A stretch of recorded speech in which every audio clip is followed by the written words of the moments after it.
Sejam muito bem-vindos ao nosso podcast Trabalhista para Empresas. Eu sou Isabela Hollenberg, advogada trabalhista empresarial há 20 anos.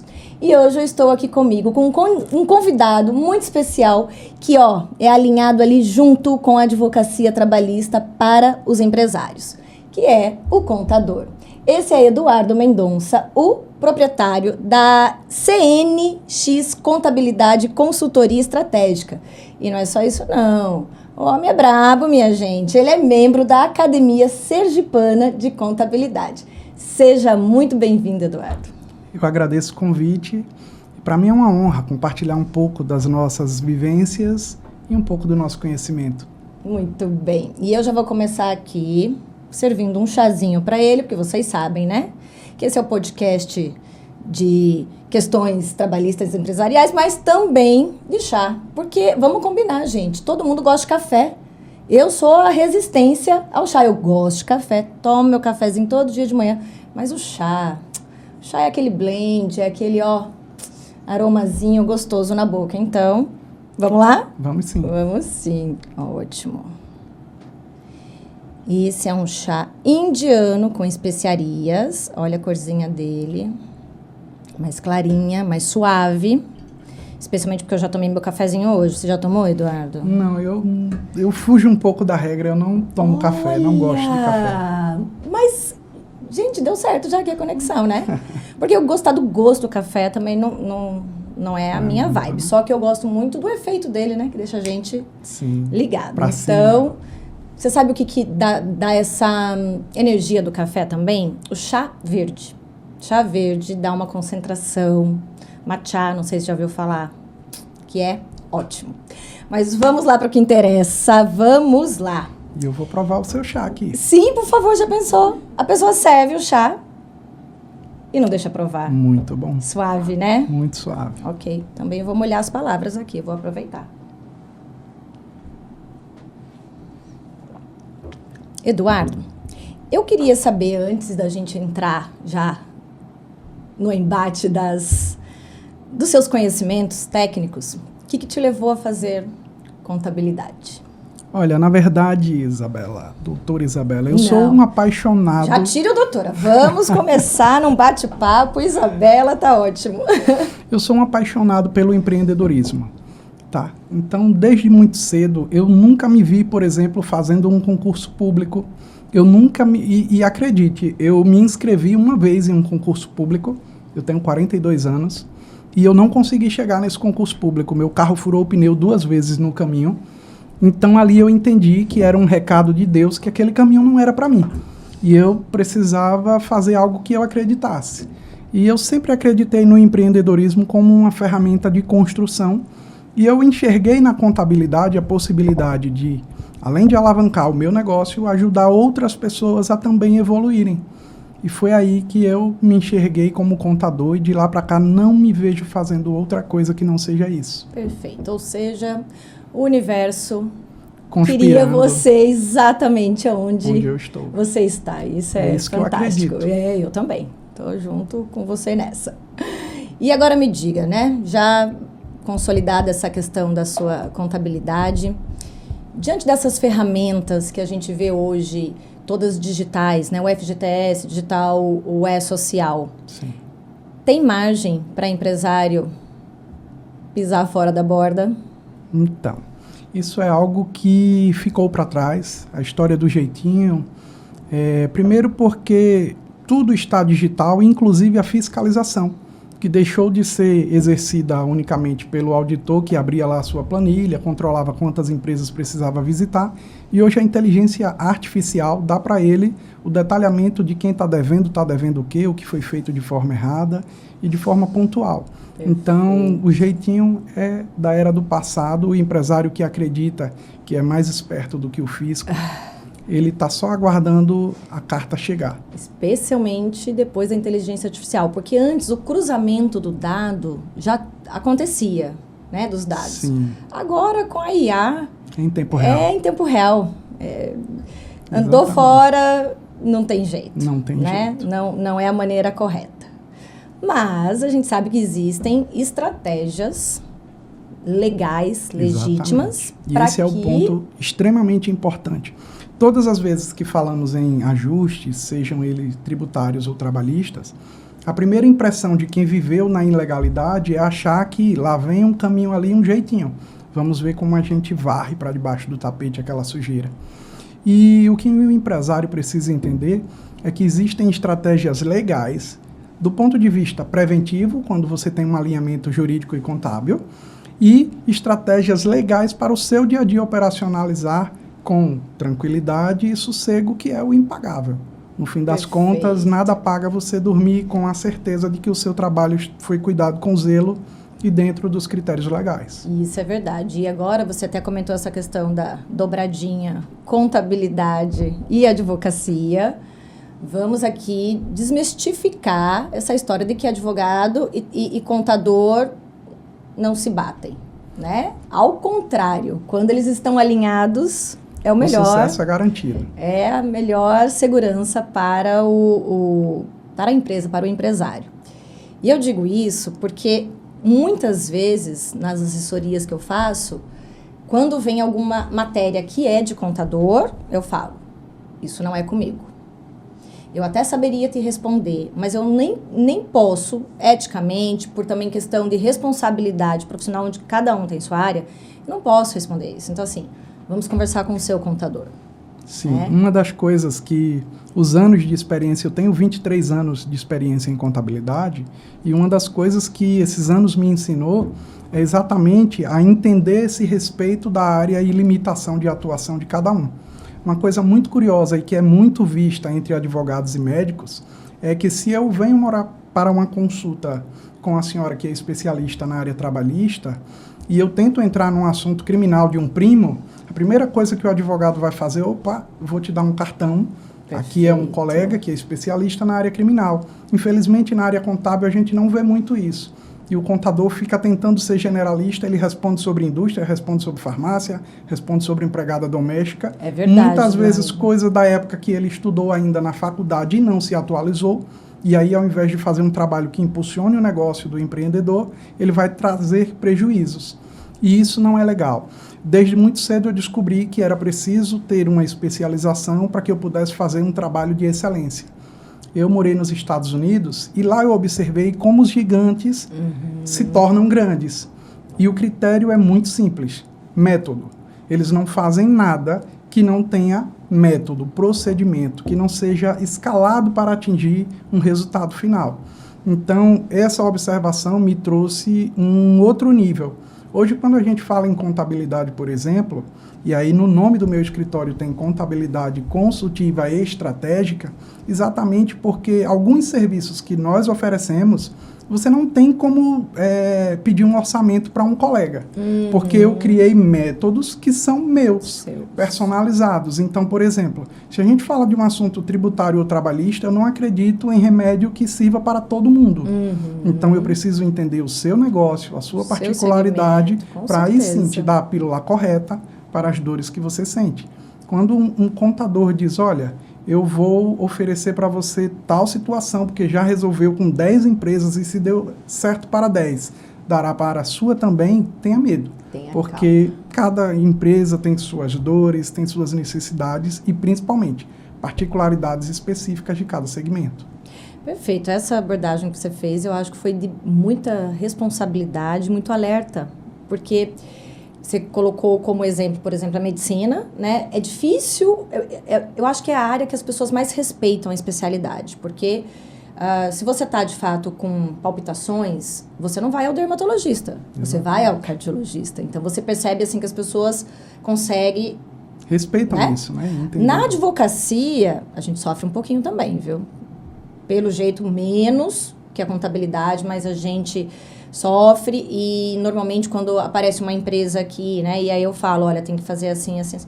Ah, não, então, mas é porque eu tinha um advogado que me acompanhava, tá, mas ele faz o quê? Não, ele faz tudo. Qual a história do faz tudo? Eu entendo que o início da advocacia é um pouco assim mesmo, embora, mesmo dentro do início, a gente consegue saber aonde o seu coração palpita e aonde você é bom. Onde você domina, aonde você domina. Então, assim, uma pessoa que vai, por exemplo, para a área tributária, ela é uma pessoa que naturalmente gosta de números, gosta de ficar mais nos bastidores, já que no tributário praticamente não tem audiência. Então, por exemplo, na área trabalhista, se é uma pessoa que não gosta de audiência, possivelmente ela já começou errando. Você lembra quando a gente fazia vestibular que tinha aquele teste vocacional? Eu acho que deveria meio que existir isso também depois que a pessoa se forma, para saber direcionar definir um a área pouco, de atuação. Porque é importante. Então, assim, eu vejo isso. E aí, agora eu vou dar uma cutucadinha. Vamos lá. Não em você, mas, né, nos profissionais da área. Por que que os contadores gostam tanto de emitir contrato de trabalho? Então, eu entendo isso como insegurança. Talvez por acreditar que no início precisou mostrar que entendia um pouco de tudo. Né? Comigo, eu sou um pouco chato, tá? Então, uma das primeiras oportunidades que apareceram na minha vida, ela foi sempre voltada para conciliar contabilidade com recursos humanos. Então, para você ter uma ideia, aos 19 anos eu fui convidado para gerir uma construtora. E a primeira coisa que o dono da construtora disse foi: eu quero que você cuide da contabilidade e RH. Você vai ser gerente de contabilidade e RH. Eu digo, eu entendo de fechar folha de pagamento. Eu nunca contratei ninguém, nunca treinei, nunca desenvolvi. E aquela era uma oportunidade que eu não poderia perder. Sim. Mas eu também não poderia perder a oportunidade de ser honesto com ele. Então, eu falei das minhas limitações e no outro dia eu comecei a fazer um curso de nível superior em gestão de recursos humanos. Perfeito. Então, aprendi a contratar, desenvolver. E aí, depois que eu finalizei, eu me tornei um profissional apto a consolidar as duas situações. Mas até então, ele estava ciente da minha limitação para aquela área. Eu sabia emitir um contra-cheque como ninguém, mas não sabia interpretar quais benefícios eu poderia trazer para reter os talentos daquela empresa.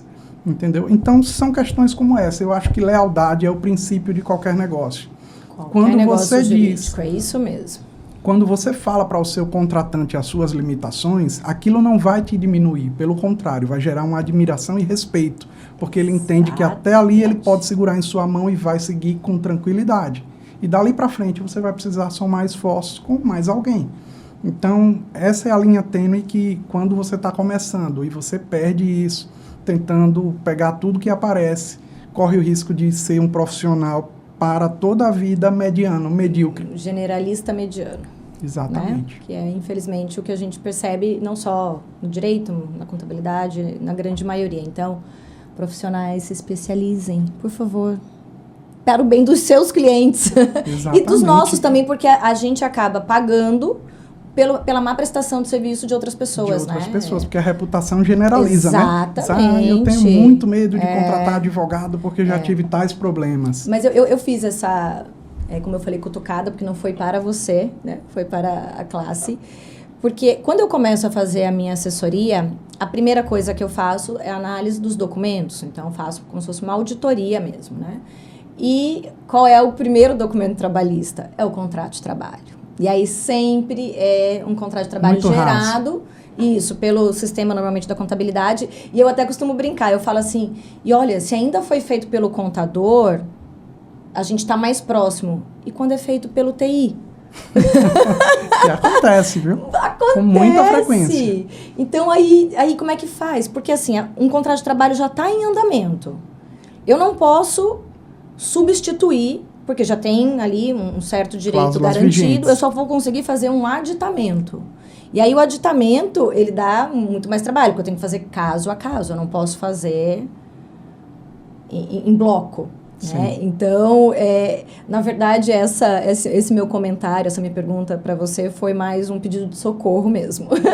Para que então, o que eu penso, assim, sabe, da gente alinhar, porque eu sempre me dei super bem com os contadores, sejam das empresas que tenham de forma interna, sejam de forma externa, e essa relação ela tem que ser boa, porque ela é boa para o nosso cliente. É vital. Né? Então, quando eu começo a prestação da assessoria, a minha primeira análise é isso, e aí o que a gente passou a fazer? Eu e esses contadores, que a gente já são relações já de muitos anos, de relação comercial há muitos anos, eu forneço o meu contrato de trabalho para eles.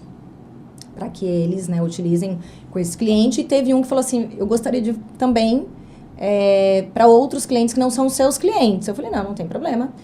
Esse contrato, ele é comercial, ele é vendível, então não tem problema. A gente faz uma venda e você pode utilizar, né? Só não pode fazer, obviamente, o plágio, mas era uma pessoa extremamente séria, correta, e assim a gente prosseguiu. Isso é extremamente importante. Muito bem. Eduardo, e agora uma outra questão que a gente percebe, que eu tenho certeza que lá na sua empresa já muitos empresários sentaram e falaram assim, Eduardo, eu vou passar todo mundo para PJ.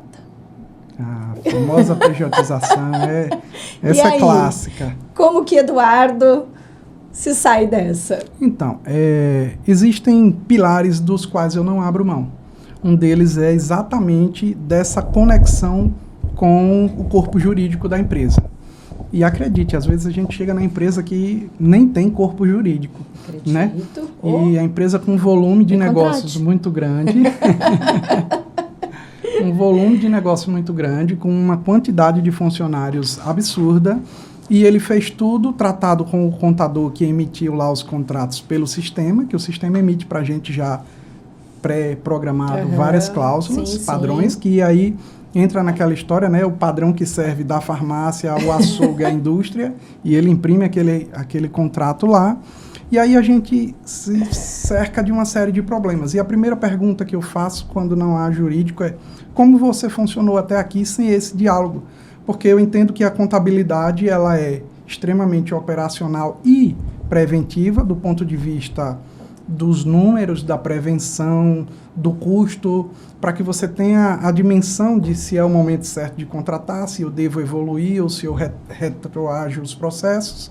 Mas o jurídico tem um papel extremamente importante, que é a prevenção e blindagem de toda a situação do arcabouço que envolve a parte contratual e tal. Então, como você chegou até aqui sem nunca ver esse tipo de conversa, é o X da questão, porque eu conheço empresas que tiveram em Sergipe problemas gigantescos com história de pejotização. E eu poderia trazer um exemplo muito clássico. Pegar motoboy, que faz entrega de delivery, pejotizar todo mundo, mandar fazer MEI, e aí na hora que o primeiro cai na justiça, vira uma cascata e o camarada ter que fechar uma empresa consolidada de anos. E nesse caso ainda com a periculosidade agora, periculosidade, né? Todos os adicionais. E tudo isso motivado por um escorrego. O camarada sofreu um acidente de trabalho, aí o veículo não tinha seguro, a empresa agora tenta se esquivar da responsabilização. Aí o efeito dominó vai embora. É catastrófico. E como você cuida disso sem ter um jurídico? O contador não tem capacidade para isso. Então, é entender o papel de cada um e onde você vai poder fornecer subsídios capazes de evoluir. Perfeito. E de lá para cá e daqui para lá também. Quando acontece, por exemplo, da gente colocar numa conversa ali, vai fazer uma premiação ou vai fazer uma ajuda de custo, né? Sim. Aí eu sempre mas como é que eu coloco essa rubrica? Eu falo, veja, você tem que ver com o seu contador. Exatamente. A única coisa que eu preciso que você converse com ele é que se vai ter natureza salarial ou se vai ter natureza indenizatória. Porque ele que vai saber como fazer esse lançamento, ele que vai saber como gerir, aonde vão ser os reflexos, quanto que vai te custar mais. Acho que é principalmente isso, porque daí já é uma parte que com certeza eu tenho uma noção, mas quem vai ter a noção exata é você como contador. A contabilidade vai dar para ele a performance desse fechamento da folha, quais os impactos, né? E é muito comum essa confusão entre o que é verba salarial e o que é indenizatório. Então tem muita gente tentando reter, por exemplo, colaboradores, fazendo coisas, achando que a natureza da rubrica é genericamente o que botou no Google ou no chat GPT, e aí ele pega uma premiação, por exemplo, que se repete todos os meses com o mesmo valor. E achou que blindou ali, não, mas aqui está com uma natureza que é indenizatória, eu não tenho... Então, assim, muito cuidado nesse tipo de situação, é a dica de ouro aqui para o processo, porque não é sobre o que está escrito, é sobre como está descrito. como você vai desenhar essa engenharia desse processo. Porque uma mesma coisa feita de forma repetitiva, sem programação, vai lhe trazer um passivo trabalhista. E o grande problema, o reflexo da folha não vem no mês seguinte. Então, daqui a 2, 3 anos, você tem um passivo trabalhista gigantesco que se acumulou por conta de questões que impactaram no reflexo de INSS, FGTS, férias. E aí você só vai descobrir quando esse colaborador vai ser desligado, quando acontece um acidente de trabalho dessa natureza. E aí vem a bola de neve. E agora, o que eu faço? Então, Perfeito. O zelo e o cuidado no processo, acabar com essa história de generalizar as coisas, vai trazer, como eu sempre digo, segurança, tranquilidade e, acima de tudo, estabilidade, para que você tenha paz. O gestor precisa ter paz para pensar no negócio. Ele não pode estar preocupado se a rubrica está certa ou se está errada. Ele tem que fazer aquilo que ele é bom em fazer, que é ser o empresário, que são tomadas de decisões comerciais, né? São essas questões. E isso que você falou, assim, é incrível como derruba mesmo a empresa, né? É uma tomada de decisão e a pessoa não entendeu que naquele momento foi o grande erro. Sim. Passa 1 ano, 2 anos, a empresa vai aumentando, o passivo vai aumentando junto e, de repente, a pessoa que está lá em cima pode mergulhar, não é mesmo? Fundo. Muitas vezes você nem consegue mais emergir. E isso é muito preocupante. Infelizmente, eu acho até que no Brasil, normalmente quando a pessoa afunda, é difícil mesmo nessa questão assim, de dívidas trabalhistas, tributárias também, exatamente, né? Que muitas vezes acontece. Então, realmente. E entrando nessa questão assim, bem prática mesmo. Lá na sua empresa, na sua contabilidade, o que você percebe, assim, que é a maior procura? Qual é a matéria que os empresários chegam lá com... Eu não digo a contabilidade, porque, obviamente, toda empresa precisa da contabilidade ali para as questões de andamento natural do mês. Eu digo assim, aonde que você percebe que eles mais acham que estão fazendo certo e, na verdade, não estão? Tributário e trabalhista são campeões, assim, recordistas mundiais. Porque as empresas chegam lá, como eu falei, com receitas genéricas, né? E aplicadas para os dois segmentos, tanto o tributário quanto o trabalhista, e acreditando com aquela história, né? Tem 2 anos que eu faço isso. Não, essa eu falo. Quando o empresário fala para mim essa frase, mas aqui sempre foi feito assim. Sim. Aí eu só fico assim multiplicando quanto que vai ser o tombo. Exatamente. No dia que... Porque vezes, faz 10 anos, então multiplica por 10 o possível passivo. Eu já pesquisei muito em vários livros jurídicos, onde, nesse caso, o costume passa a ser um precedente para fazer a coisa ter validação, né? E eu não achei ainda. Quando a gente começa a estudar na faculdade, eu me lembro de um princípio que eles ensinam, né? Da onde que surge o direito e tal, e aí tem a questão do direito coexetudinário, que é, de fato, o direito que, de tanto ser feito, ele se torna... O costume passa a ser regra, né? O costume passa a valer como regra. Mas não, gente. Não se aplica em 2026, de forma alguma. Exatamente. Não, de forma alguma. Você falou aqui, você comentou, e eu não quis te interromper, mas agora eu vou puxar o link aqui. Por exemplo, dessa generalização que os empresários costumam fazer. Então, eles pegam o modelo de uma farmácia e querem aplicar, por exemplo, num supermercado. Sim. Quando eu começo a fazer assessoria, eu percebo muito isso, porque a primeira pergunta que eu faço depois do contrato de trabalho, né? Aí vem a questão da jornada, e eu sempre pergunto sobre o PGR, né? O Programa de Gerenciamento de Risco. Por quê? Porque cada função, ela vai ter um risco analisado pelo ou engenheiro ou técnico de segurança do trabalho, que vai gerar um exame específico, que seria o PCMSO, através de um médico do trabalho. E aí eu percebo que quando eu adentro nessa seara com os empresários, eles... Não, mas é que eu mando lá na clínica e eles fazem os exames, o ASO admissional, ou o ASO a cada 1 ano, 6 meses, depende da função, ou o ASO demissional. Eu falei, mas com base no que se você não tem PGR? Muitas vezes nem sentam, né? Em pé mesmo, o camarada diz seu nome, função E está aqui o ASO. Exato. Acontecem das duas formas. Tanto como não tem um PGR, o médico que está lá não deveria nem analisar, mas enfim, vamos ultrapassar essa discussão.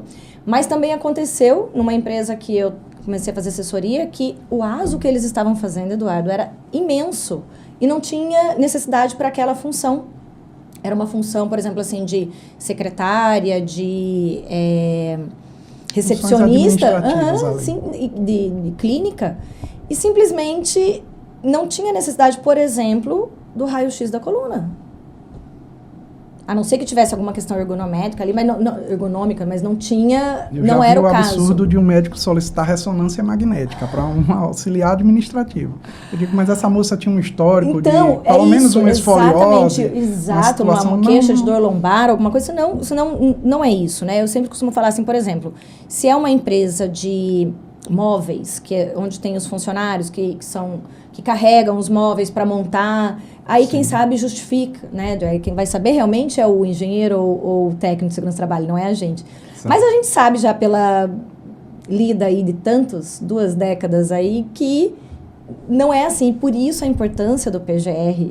Com certeza. Eu estou fazendo aqui propaganda, inclusive para pessoas aí da área de segurança do trabalho, que não é a minha, mas é porque ajuda muito a gente. Né, lá na frente, e ajuda o próprio empresário. É um instrumento de blindagem, né? Porque a partir da hora que o PGR está correto, o ASO, o exame que será feito no funcionário, é conforme aquela função. Descrição da função. E não da cabeça de alguém do ChatGPT, né? Hoje em dia, antes era Google, sim. Agora estamos aí evoluindo. Nessa questão. E outra questão, já adentrando nessa também seara das inteligências artificiais, eu percebo um grande perigo. Porque antes era um Google, mas o Google, querendo ou não, era um pouco mais generalista e a pessoa tinha que pesquisar, tinha que ser um pouco mais. Hoje em dia, você faz a pergunta ali no chat, ele te entrega. Chega lá para você, por exemplo, as empresas dizendo, não, a gente vai pagar um bônus para o empregado. Aí eu falo, gente, simplesmente na CLT não existe essa rubrica. A gente vai pagar um bônus. Não tem. Né? Ou é a premiação, ou é uma comissão, mas bônus é uma nomenclatura do civil, do direito civil. Foi criado e o pessoal inseriu no trabalhista e tem muita empresa tentando praticar isso. E aí, quantas vezes eu já peguei, não, mas como é que você faz a sua política aqui de premiação? Aí vem lá, bônus para o primeiro lugar. Meu Deus do céu.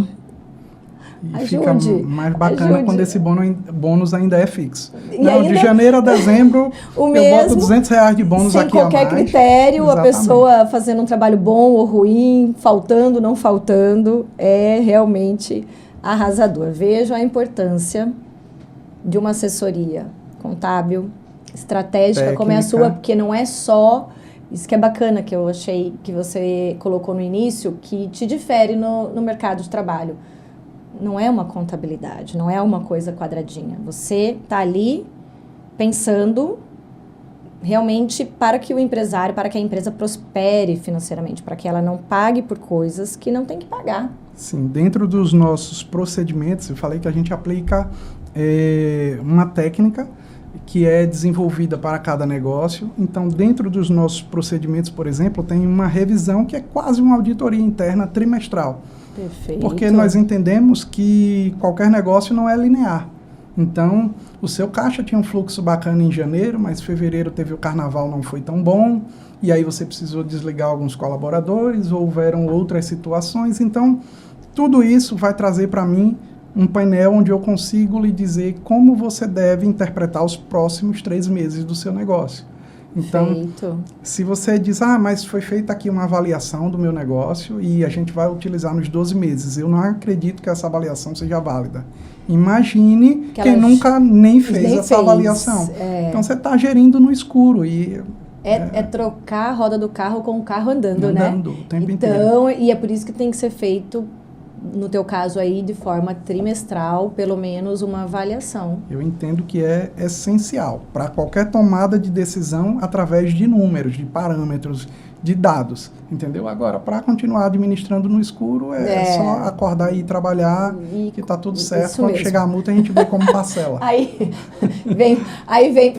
Chega no escritório de contabilidade, que depois vem para o jurídico para fazer a defesa. Exatamente. Aí senta o contador e o advogado e fala, então, como que a gente vai fazer aqui para...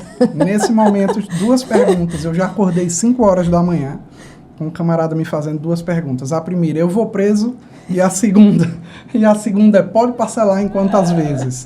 Então, assim, tudo que poderia ter sido evitado por negligência, por acreditar que o costume é um precedente assim, jurídico para... Fiscalização nunca me pegou. Exatamente. Então, você está querendo ganhar dinheiro com assessoria, né? Isso. Realmente, esse pensamento míope é o que arrasta muito empresário. No comecinho aqui do nosso bate-papo, você disse da sua experiência nos Estados Unidos. Sim. Me conte um pouquinho mais sobre isso. Então, eu trabalhei em uma multinacional canadense, que do segmento de moda fashion, H&M, que aqui no Brasil seria... Conhece? A gente sabe, né, mulherada? Aqui no Brasil, maravilhosa. Ela está em todos os shoppings dos Estados Unidos e tal. E eu tive uma experiência... Como se fosse uma Zara, né? Para quem não conhece a H&M. Exatamente. E eu tive uma experiência de trabalhar com contabilidade e lá, exatamente na parte estratégica, porque a gente trabalhava com custos.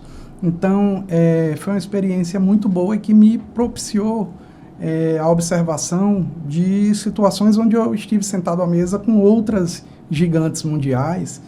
E ali a gente pôde observar se deu certo. Eu gosto sempre da história da validação. Né? Se eu trago um chá e eu não provei o chá, a gente vai correr o risco de tomar um chá que é amargo, que não é legal. E então eu preciso provar esse chá, eu preciso entender que ele precisa estar com o infusor funcionando legal e tal. Então, se eu não faço essa validação, a gente vai correr esse risco aqui, ao vivo. Né? Então, a mesma coisa funciona nos negócios. Observando lá, eu pude trazer muita coisa que aqui não se praticava. Por isso eu falo que tem muito serviço que hoje o nosso escritório faz, que você não vai conseguir fazer cotação de preço, porque a gente criou situações que não são genéricas, entendeu? E como a gente não oferece um serviço genérico, isso também não quer dizer que somos o mais caro do estado. Não, isso nada tem a ver com preço. Quer dizer que tem personalizado, tem a ver com né? personalização do que você precisa.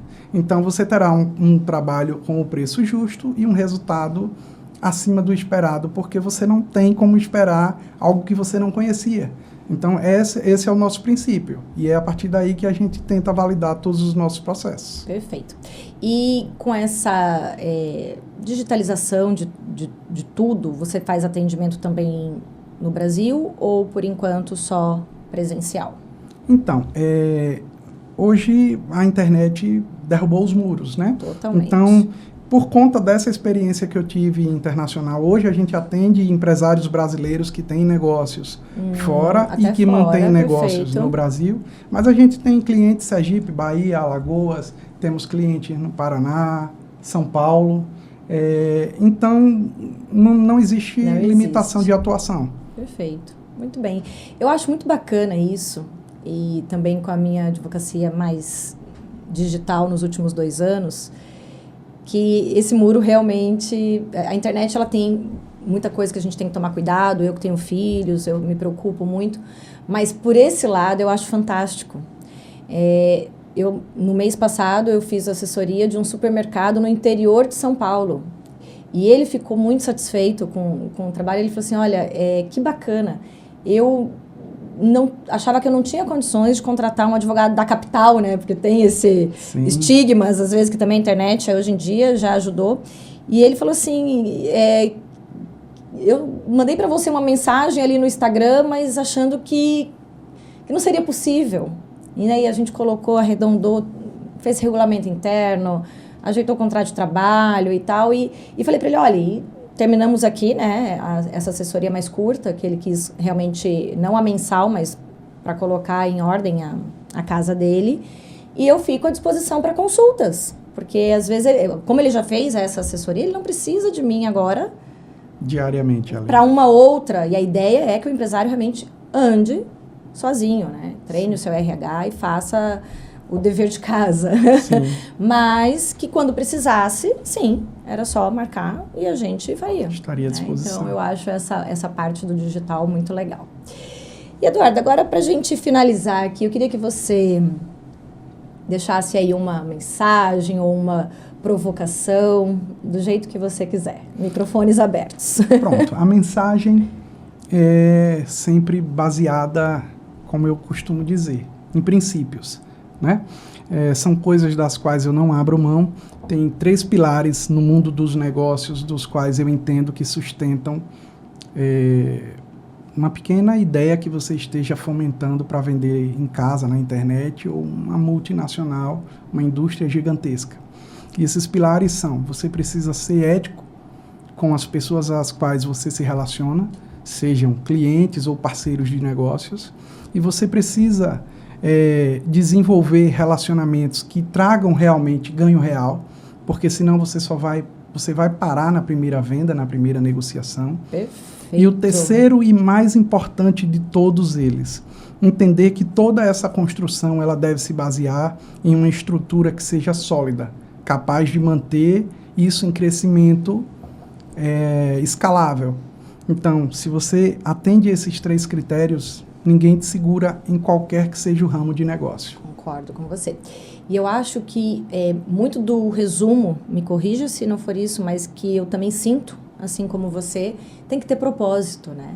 Se for só um propósito mercantil, você vai chegar uma hora que vai saturar. Sim. Porque tem que ter amor naquilo que faz, tem que ter propósito. Eu, por exemplo, quando eu faço as assessorias, realmente eu quero que os empresários se fortaleçam, especialmente porque na minha área eu percebo assim que a faculdade forma a gente para fazer uma advocacia, pelo menos na trabalhista, não empresarial. Eu acho até que para o tributário, para o cível, vai muito para esse lado, aí vai menos para o lado do consumidor.